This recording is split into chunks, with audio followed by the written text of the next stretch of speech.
Fala galera, meu nome é Lucas Nunes e eu sou professor de Física lá do canal Física Know-How e hoje estou aqui no canal Física para Universidades e Concursos para resolver a questão de número 4 da primeira fase do vestibular do ITA, do Instituto Tecnológico de Aeronáutica do ano de 2021, beleza? Pessoal, se você está estudando para algum vestibular, se você está estudando para algum concurso militar ou até mesmo pretende aí prestar algum concurso público que cobre conhecimentos de física, eu te convido a ir acompanhar o trabalho que eu tenho desenvolvido lá no meu canal Física Know-How. Eu tenho postado vídeos aí de soluções de problemas de física, segunda, quarta e sexta, às 7 horas da noite.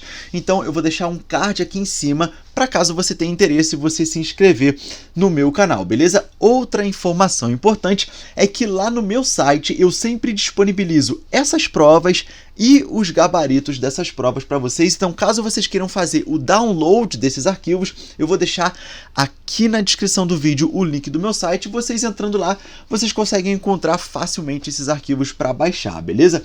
Agora, vamos dar uma olhada aqui, né? Sem mais delongas, vamos dar uma olhada aqui na solução deste problema, que vai tratar um pouco aí de gravitação universal e até mesmo aí um pouquinho de conhecimentos de geometria plana, beleza? Vamos lá! Considere um sistema de 3 satélites idênticos de massa mzinho dispostos nos vértices de um triângulo equilátero de lado dzinho, considerando somente o efeito gravitacional que cada um exerce sobre os demais. Calcule a velocidade orbital dos satélites com respeito ao centro de massa desse sistema para que a distância entre eles permaneça inalterada. Então ele quer aí que a gente encontre uma expressão, tá? Para o módulo da velocidade orbital de cada satélite em função de alguns parâmetros dados pelo próprio sistema, que no caso aqui, pelo próprio problema, né? Que no caso aqui é a constante de gravitação universal, a massa de um satélite somente, né, e d, que é a distância entre dois vértices ali desse triângulo equilátero. Então perceba que todas essas alternativas estão em função desses parâmetros, beleza? Então vamos analisar aqui o que nós temos. Olha só, nós temos o seguinte, nós temos 3 satélites, tá? Que estão dispostos nos vértices de um triângulo equilátero, e aqui eu coloquei esse triângulo equilátero aqui de cor preta, né?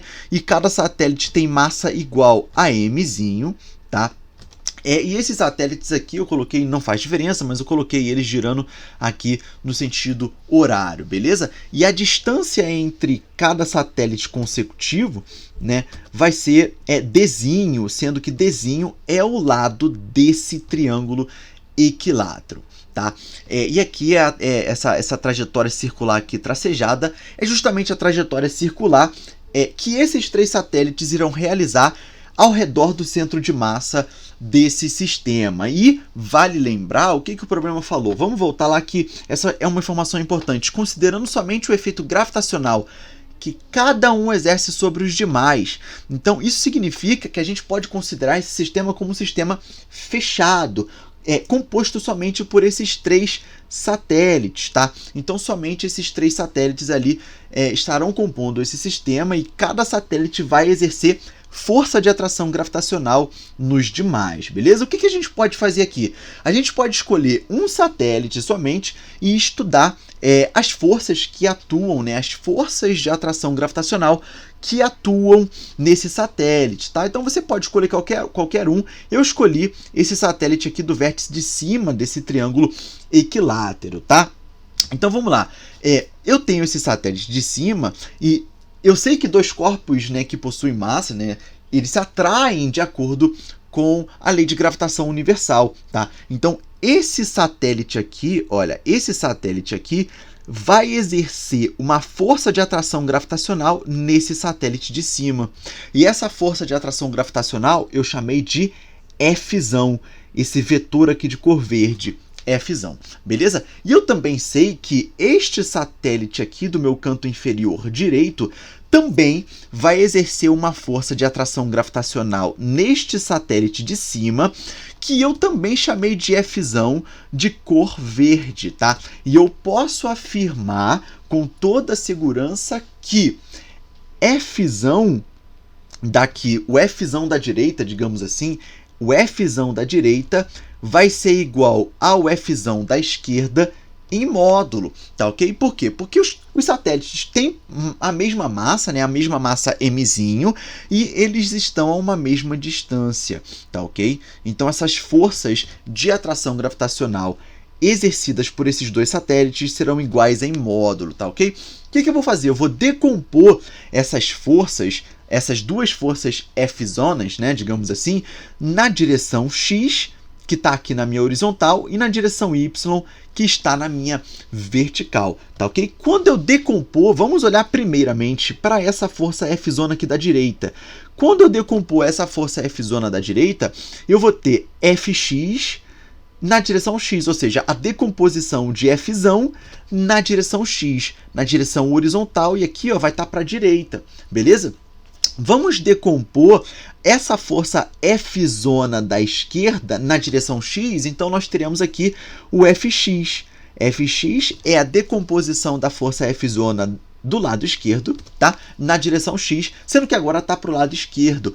Percebam, pessoal, que essa força Fx é igual em módulo e em direção a essa força Fx, tá? Então, essa força Fx da esquerda, como essas duas forças estão em sentidos opostos, essa força Fx da esquerda anula essa força Fx da direita, tá ok? Então, essas forças se equilibram, elas não vão aqui fazer alteração na nossa análise, tá ok?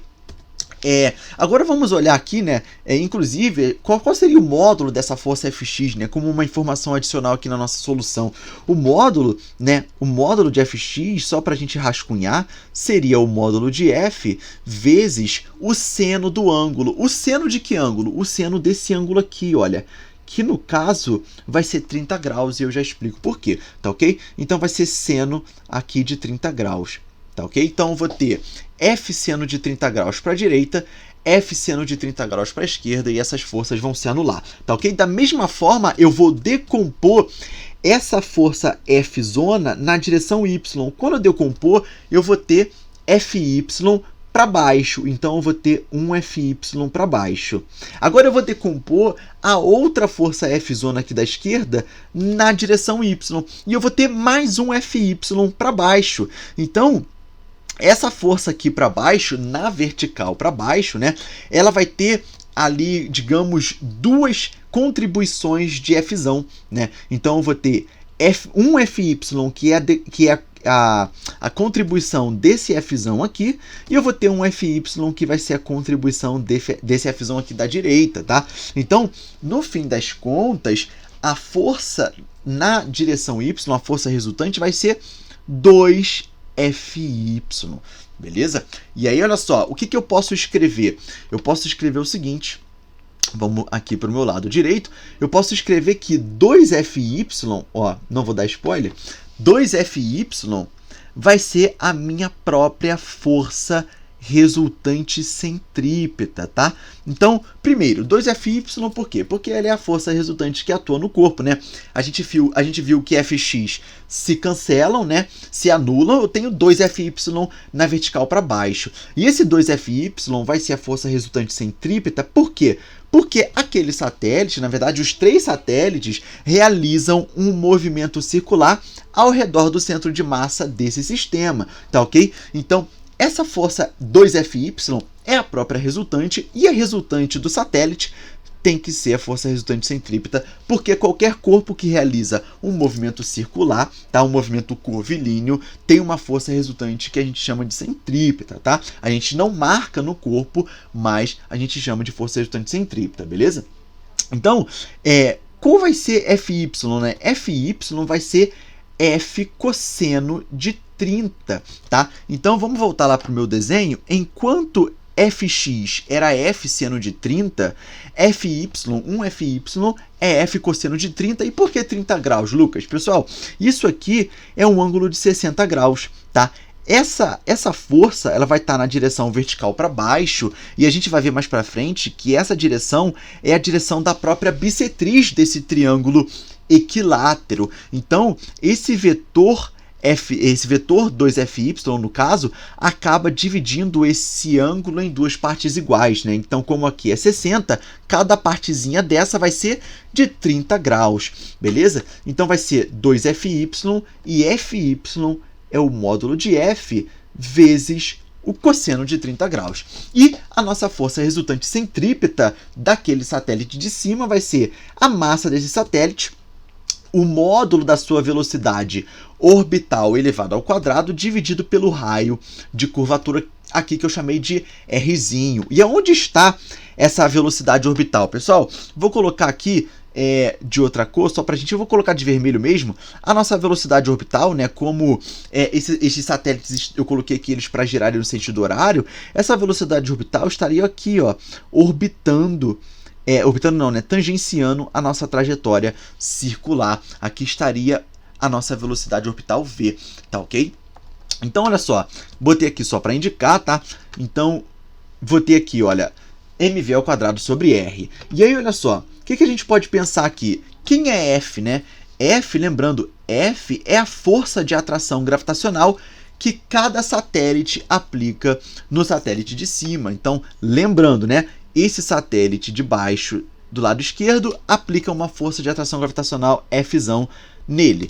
E esse satélite aqui do lado esquerdo inferior, do lado direito inferior, aplica uma força de atração gravitacional Fzão nele também, tá? Então, quem é F? F a gente escreve através da lei da gravitação universal. Então, essa força de atração gravitacional vai ser a constante de gravitação universal vezes a massa de um satélite, que é mzinho, vezes a massa do satélite de cima, que também é mzinho, dividido pela distância ao quadrado, né? A distância desses satélites é o próprio lado do triângulo equilátero, que o problema falou que é dzinho, então vai ficar dzinho elevado ao quadrado. Então, quando eu pego F e substituo aqui em cima, o que nós teremos? Nós teremos duas vezes a constante de gravitação universal G, né? Mzinho d quadrado, ou seja, tudo isso aqui é F, né? Vai ser 2F vezes o cosseno de 30, e o cosseno de 30 é raiz de 3 sobre 2. E do lado direito eu continuo tendo a minha força resultante centrípeta, que é mv ao quadrado sobre r.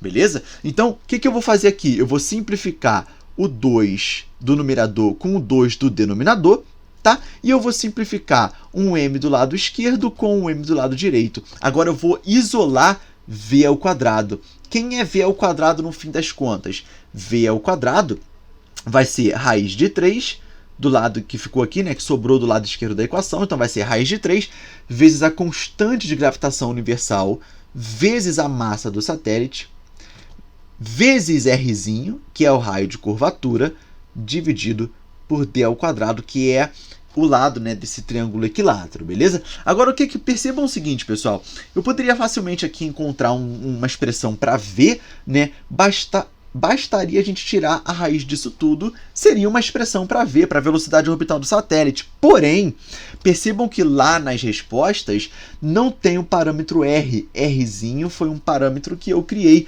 né, que é o raio de curvatura aí desses satélites. Então, eu tenho que encontrar uma expressão para Rzinho. Para isso, a gente vai ter que pensar aqui um pouquinho em uma geometria plana, né? Do triângulo equilátero, e pensar no seguinte, vamos lá. Eu tenho aqui esse triângulo equilátero de vértices A, B e C, tá ok? Esse triângulo equilátero tem lado Dzinho, os lados são iguais, tá?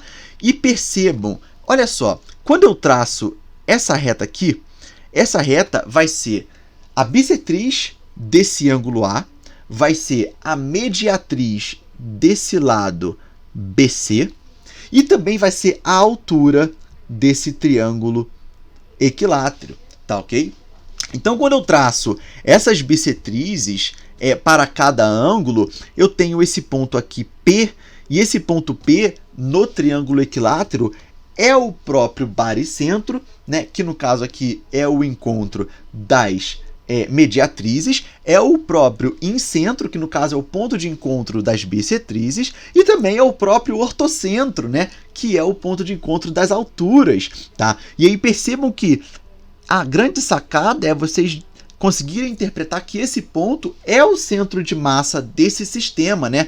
Já que a gente, inclusive, está tratando, vale mencionar um ponto importante aqui também, que a gente está tratando de um sistema aqui simétrico, tá? Já que as massas dos satélites são iguais, né? E além disso, além das massas serem iguais, eles estão a uma mesma distância em relação aos seus satélites vizinhos, digamos assim, tá ok? Então, como a gente está tratando de um sistema simétrico, esse ponto aqui é o próprio centro de massa do sistema, tá ok? E aí, pensando em geometria, isso aqui é a altura do triângulo equilátero, e a gente sabe que a altura do triângulo equilátero, né, essa altura que eu chamei de Hzinho, ela é dividida de uma forma proporcional, aonde esse lado aqui, ó, eu vou só rascunhar, eu não vou deixar, tá?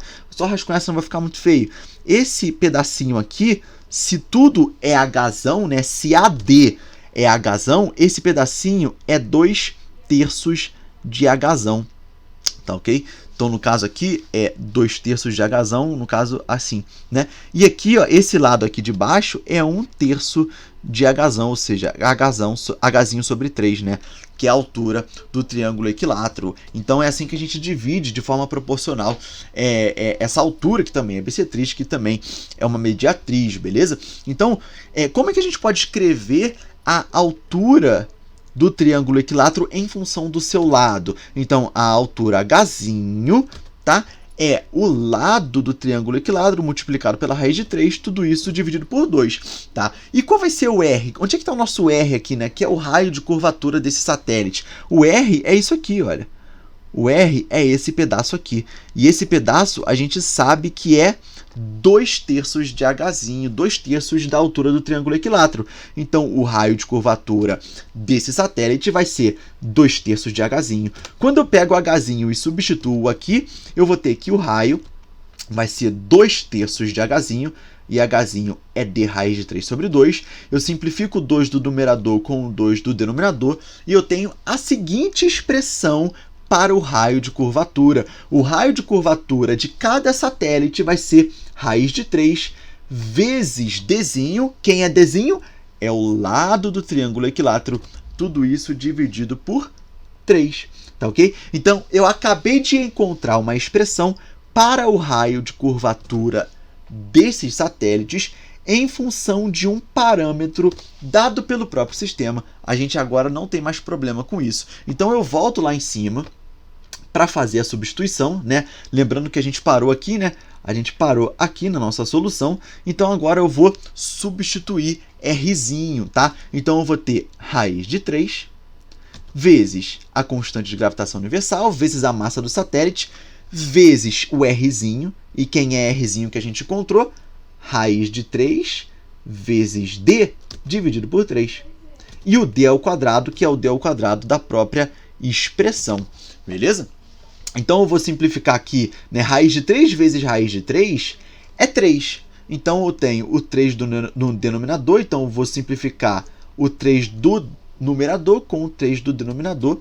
Tá ok? E o que vai me restar para v ao quadrado? Lembrem-se que a gente está escrevendo uma expressão de v ao quadrado. Então, v ao quadrado vai ser a constante de gravitação universal vezes a massa do satélite dividido por d, que é o lado desse triângulo equilátero. E aí eu não quero v ao quadrado, né? Eu quero o módulo da velocidade orbital de cada um desses satélites. Então, o módulo de v, a gente pode escrever como sendo a raiz de g da constante de gravitação universal vezes a massa de um satélite dividido por d, que é o lado desse triângulo equilátero. E essa é a nossa resposta para o módulo da velocidade orbital de cada satélite, né?